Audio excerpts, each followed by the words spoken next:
Olá, pessoal, tudo bem? Boa noite. Estamos aqui então para transmitir o vídeo sobre o nosso estudo da noite de hoje. Peço desculpas para vocês por hoje não poder passar o vídeo às 18 horas, mas estamos aqui transmitindo na intenção de desenvolver esse tema e esclarecer um pouco para nós mesmos o quanto é difícil que nós pensemos em caridade para com os criminosos. É muito fácil pensar em caridade quando nós pensamos assim, que os criminosos estão lá, num sistema carcerário, já cumprindo as suas penas e, enfim, nós conseguimos orar por eles, nós conseguimos fazer ações sociais em prol das pessoas que cumprem pena, das pessoas que estão à margem da sociedade cumprindo com algum delito que tenham feito. Porém, é muito mais difícil nós pensarmos em perdão quando aquele bandido que atropela e mata um filho nosso fica sem punição, porque o nosso sistema ainda é muito deficitário nessa questão. Como é que nós nos sentimos quando nós sabemos que aquele criminoso que atenta contra o filho nosso não está preso e está, quem sabe, causando mal a outras pessoas? É muito difícil nós pensarmos em perdão quando nós nos deparamos com situações onde nós vemos as pessoas praticando corrupções e ficarem acima da lei, não serem punidas ou não serem constrangidas a devolver ou repor o dinheiro que causam tanto mal à sociedade. Então, eu acho que nós podemos falar em caridade com os criminosos apenas no âmbito da prece por eles e por nós, para que nós consigamos compreender e gradativamente ir perdoando, tentando aos poucos desenvolver dentro de nós a capacidade de perdoar. Eu acho que eu já comentei aqui no grupo, se eu não comentei, vou comentar novamente, de um episódio que eu assisti, um seriado chamado Woman, no YouTube, que falava sobre um criminoso que só se deu conta do mal que causava, do mal que causou a tantas pessoas na sua vida, quando ele tirou a vida de duas pessoas e que a mãe dessas duas pessoas foi procurá-lo na cadeia, dizendo que o perdoava. Ele disse que naquele momento, quando aquela mulher o perdoou, ele conseguiu parar para pensar em todo o mal que ele havia feito na sua vida e principalmente pelas as vidas que tinha tirado. Então, eu acho que essa passagem de hoje veio corroborar com esse assunto, com esse tema que eu assisti, né? Para mim, veio me dar a explicação de por que muitas vezes a maior caridade que nós podemos ter com os criminosos é o perdão, mas que nós ainda não temos maturidade suficiente para perdoar aqueles que maltratam ou magoam os nossos amores, né? Então nós temos que ter pelo menos a humildade de praticar a caridade para com os criminosos, orando por eles e orando por nós mesmos, para que nós entendamos, como Jesus Cristo exemplificou, que somente o perdão pode nos libertar. Porque enquanto nós carregarmos a raiva, o rancor, o ódio, a mágoa dentro do peito, mais nós teremos motivos para não sermos caridosos, para não perdoarmos. E isso vai dificultar não a vida do criminoso, e sim a nossa vida. Vai dificultar a nossa caminhada, o nosso esforço em nos modificarmos. Porque nós não temos que modificar os criminosos. Os criminosos são criminosos enquanto quiserem ser. Mas e nós? Nós seremos piedosos ou impiedosos até quando? Quando é que nós vamos decidir a sermos piedosos? Então a pergunta primeira é: como fazer caridade a um criminoso? Os espíritos nos dizem que não desejando-lhes o mal, não julgando os seus atos, visitando-os no presídio, levando uma mensagem que poderá conduzi-los à regeneração. E que a violência é fruto do desamor, do egoísmo e da indiferença para com o próximo. Isso me veio à mente essa história, né? Daquele criminoso que conseguiu parar para pensar no mal que havia feito quando a mãe das vítimas o foi procurar dizendo que o perdoava. Isso é uma atitude sem dúvida de uma grandeza muito grande. E eu me pergunto muitas vezes se eu seria capaz de uma atitude dessas. Mesmo com todo o conhecimento que hoje eu já aprendi dentro da doutrina espírita, eu ainda não acho que esteja preparada para esse tipo de perdão. Não passei por nenhuma situação em que fosse necessário externalizar esse perdão de forma tão forte. Mas o trabalho que a gente tem que fazer, o esforço que nós temos que ter conosco mesmo, é para conseguir um dia, se necessário, ter essa grandeza. O que não é fácil, mas é o trabalho que se nos exige. Os espíritos dizem que sim, um dia o crime desaparecerá da terra, quando os homens aprenderem a serem irmãos, obedecendo os ensinos de Jesus e não estabelecendo a diferença entre si e a ninguém desprezando. É com essa finalidade que nós estamos na terra. Então, que nós tenhamos essa grandeza e essa certeza de que o crime um dia vai desaparecer da terra, mas que isso depende muito das nossas ações. Depende muito mais da nossa capacidade de perdoar, da nossa empatia e nos colocarmos no lugar do outro, e de a gente não transformar um crime em um crime ainda maior. Eu falo isso pensando, claro, no motivo que esse final de semana está causando muitas polêmicas, né?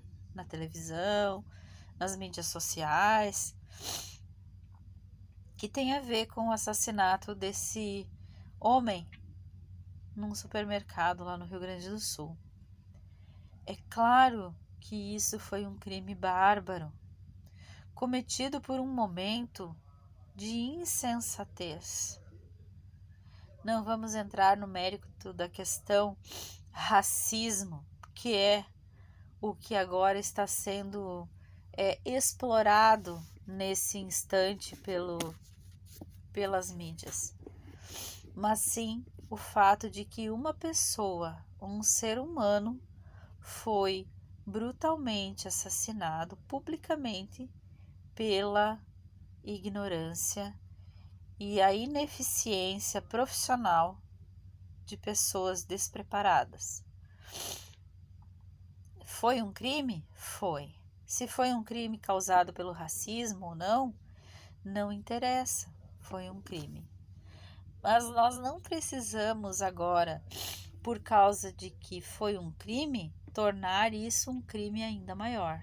Ou seja, explorar essa situação a ponto de fomentar o ódio nas redes sociais, fomentar o ódio entre as pessoas e principalmente ficar dando rótulos de racismo ou não racismo, pessoas brancas, pessoas negras, pessoas pobres, pessoas de nível médio, não importa. E o que acontece quando fomentamos esse tipo de situação? As pessoas vão lá e começam a fazer quebradeira, saques. Ontem mesmo, outros supermercados da rede foram atacados, né? As pessoas daí, em função de um crime, se acham no direito de fazer justiça com as próprias mãos, culpando a rede de supermercados, culpando o sistema, culpando as pessoas, quando que a culpa é interna de cada um de nós, pela forma com a qual nós nos portamos diante das situações.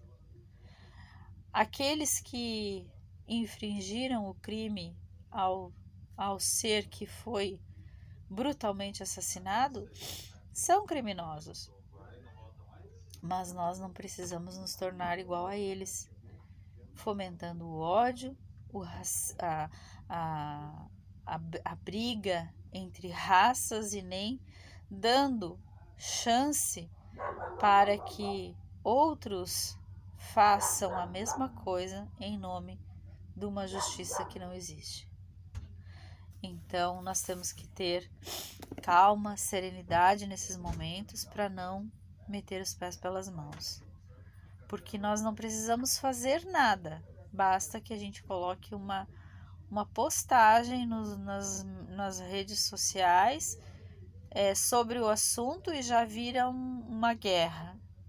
Então, que pelo menos nós não sejamos cúmplices do crime, compartilhando ideias das quais nós não temos o conhecimento, julgando a situação, apontando o dedo para pessoas que nós não sabemos o motivo pelos quais elas agiram da forma como agiram. O que elas precisam nesse momento, o que nós precisamos nesse momento é recolhimento e prece. Recolhimento, prece, serenidade e confiança. Confiança em Deus em primeiro lugar, porque a justiça dos homens ela é falha, ela é muito falha em vários aspectos. Nós não podemos esperar que a justiça humana se cumpra nesse caso, mas nós temos certeza que a justiça divina, ela não trabalha em vão. E nós que conhecemos a doutrina espírita e que já estudamos um pouco sobre ação e reação, causas e consequências, vidas passadas, reencarnação, nós sabemos também que nada acontece por acaso. Se aquelas pessoas agiram da forma como agiram, e se aquele ser humano desencarnou da forma que desencarnou, algum motivo tinha para que as coisas acontecessem da forma como aconteceram. Não nos cabe julgar, nos cabe orar para que o melhor aconteça para todas as pessoas envolvidas e que mais crimes não aconteçam em função de uma ignorância, de um crime bárbaro. Então, nós temos que considerar os criminosos como doentes de alma, como nós somos também. E eles são nossos irmãos, criados como nós para a perfeição. Devemos orar com fé pelos criminosos, pois o arrependimento pode tocar-lhes o coração. Então, aqueles que infringiram a morte a um ser são criminosos, sim, mas são dignos de pena, são dignos de que nós tenhamos compaixão, são dignos que nós oremos para que eles se arrependam do que fizeram e paguem pelo crime cometido. E que a justiça divina não falhe nesse caso, porque eles podem ser presos e condenados ou não pela justiça dos homens, mas a justiça divina, ela se cumprirá em algum momento. Mesmo que não seja nesta existência, poderá ser em outra. E aqueles que hoje são criminosos, amanhã poderão ser vítimas. Então tenhamos compaixão. Sobre a pergunta do item seguinte, se nós devemos expor a vida para salvar um criminoso. O que vocês acham? Vocês seriam capazes de expor a sua própria vida para salvar um criminoso? Todos nós vamos nos apressar em dizer: não, eu acho que eu não estou preparada para isso. Não, ou talvez alguém vai dizer: sim. Quando se pensa em salvar uma vida, não se pensa se é um criminoso.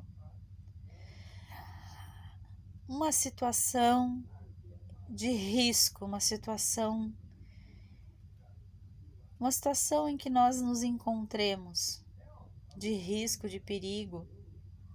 Quando, por exemplo, nós estamos numa rodovia e nós vimos 2 carros batidos e caídos. O nosso dever é parar e prestar socorro se nós somos ali os primeiros a chegar no local. Quando nós fazemos isso, será que a gente consegue parar para pensar quem foi culpado? Quem é o inocente?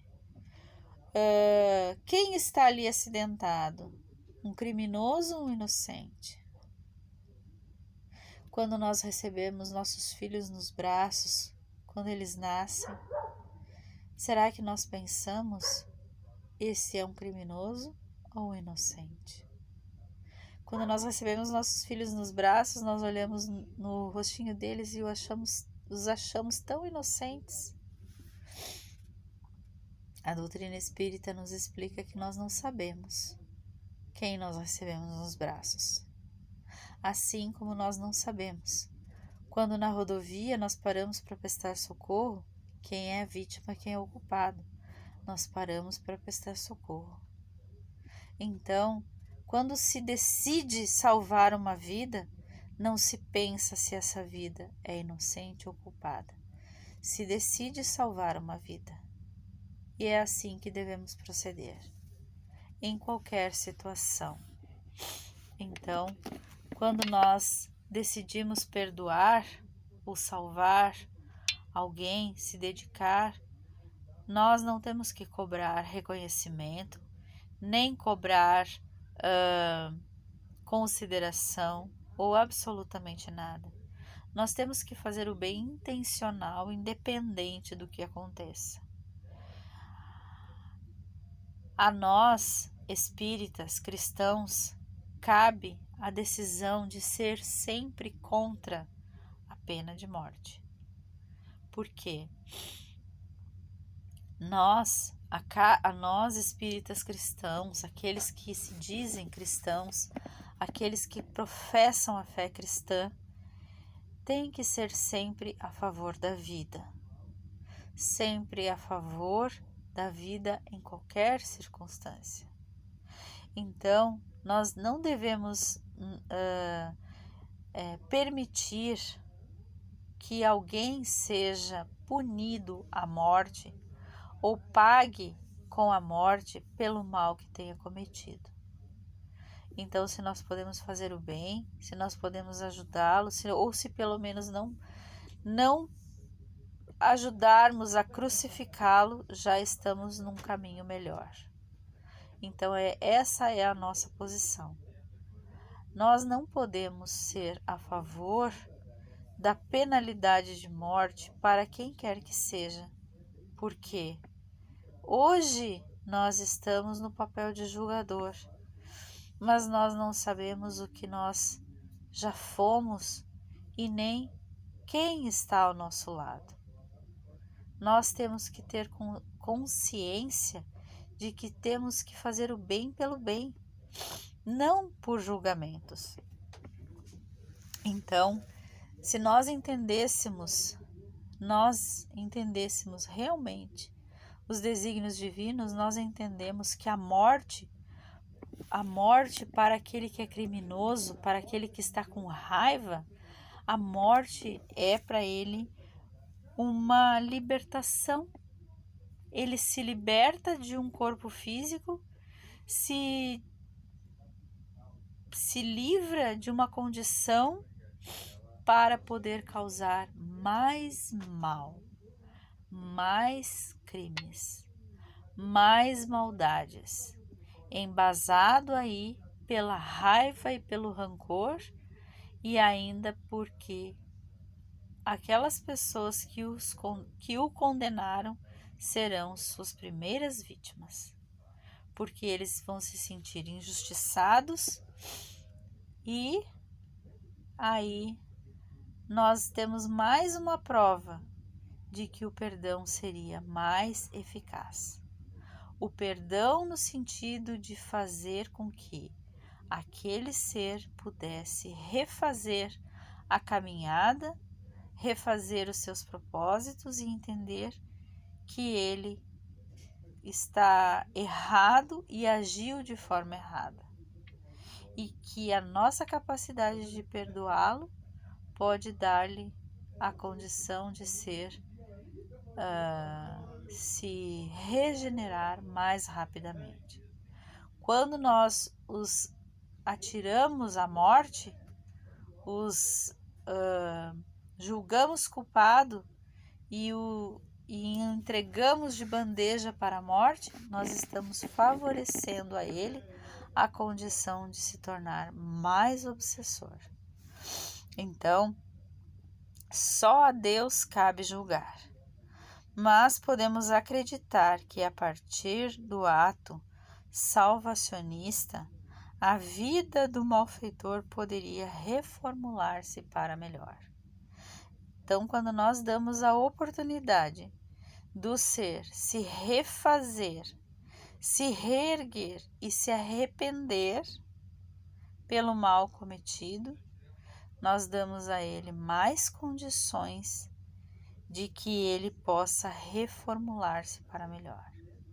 Enquanto nós o julgarmos e o condenarmos e acharmos que ele tem que pagar na mesma moeda o crime que cometeu, nós ainda estamos dando ênfase para que o círculo vicioso do olho por olho e dente por dente siga adiante.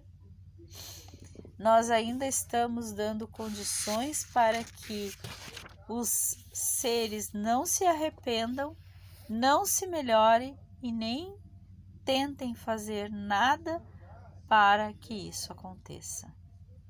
Então, sem a caridade das almas nobres, o malfeitor demoraria muito mais para renovar-se. Socorre-se um inimigo. Deve-se, portanto, socorrer o malfeitor, que é um inimigo da sociedade. Um homem pode vir a se arrepender dos seus atos. É possível que ele venha a se arrepender dos seus atos no momento iminente da morte. Mas, quando ele vê isso de forma a redimir-se e começar a construir o bem, fazer o bem aos outros e arrepender-se profundamente, esse caminho pode ser traçado ou trilhado com maior segurança.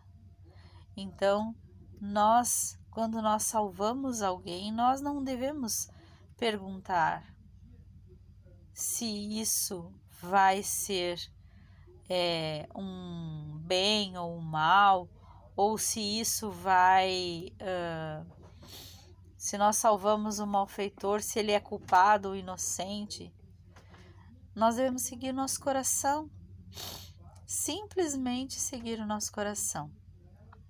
Eu lembro de um caso que aconteceu agora há poucos, acho que foi ano passado, aqui em Penha, se eu não me engano, não sei se vocês estão lembrados, de um rapaz que Não foi um rapaz, foram dois rapazes que entraram no helicóptero, renderam o piloto do helicóptero do Beto Carreiro e causaram um acidente. Eles estavam tentando fugir ou resgatar alguém da prisão, algo assim. E se perderam na empreitada e causaram um acidente, derrubando o helicóptero. E caíram na rua. Acho que foi ali em Penha ou Pissarra, alguma coisa assim. Não estou lembrada exatamente no local onde foi, mas esse fato aconteceu aqui na nossa região. E as pessoas correram para socorrer as vítimas do helicóptero e tiraram de dentro e salvaram a vida do criminoso. Eu não sei o que aconteceu com esse criminoso, se ele se salvou ou não se salvou, não me recordo da história, não é essa a questão. Mas a intenção das pessoas que foram lá e resgataram, essa é a que vale. Essa intenção é a que serve de lição, porque o que vale é a intenção. A intenção de fazer o bem, a intenção de salvar, a intenção. Se ele se arrependeu do que fez, não sei. Se ele sobreviveu, também não sei. Eu sei que aquelas pessoas que foram lá e se arriscaram para tirá-los do helicóptero, não importando se eram bandidos ou inocentes, essas colocaram a cabeça no travesseiro e dormiram em paz. E não há preço que pague a paz de dormir com a consciência tranquila. O que não é o mesmo caso das pessoas que hoje estão incentivando a raiva e o ódio em função do que aconteceu no supermercado lá no Rio Grande do Sul. E todas as vezes que nós compartilharmos algo referente a isso, ao invés de nós fazermos uma prece pelo desencarnado e por aqueles que foram seus algozes, nós estamos sendo cúmplices do ódio. Então, não compartilhemos nada sobre isso. Vamos orar muito para que eles se arrependam do que tenham feito. E que esse irmão que desencarnou de forma tão brutal, que ele seja bem recebido no mundo espiritual. Que isso tenha sido para ele um resgate e que ele não guarde ódio nem rancor no seu coração por aqueles que lhe causaram tanto mal. Uma boa noite. Que Jesus permaneça conosco, nos aliviando, nos fortalecendo e nos amparando para que nós busquemos modificar as nossas vidas, ao invés de ficarmos nos importando com as vidas alheias, ao ponto de não ter a caridade de orar por eles. Então, todas as vezes que nós pensarmos em julgar, questionar ou apedrejar quem quer que seja, que nós lembremos de levar os nossos pensamentos a Deus e fazer uma prece, porque é o que eles precisam muito mais. Boa noite, um bom domingo, uma boa semana para todos vocês.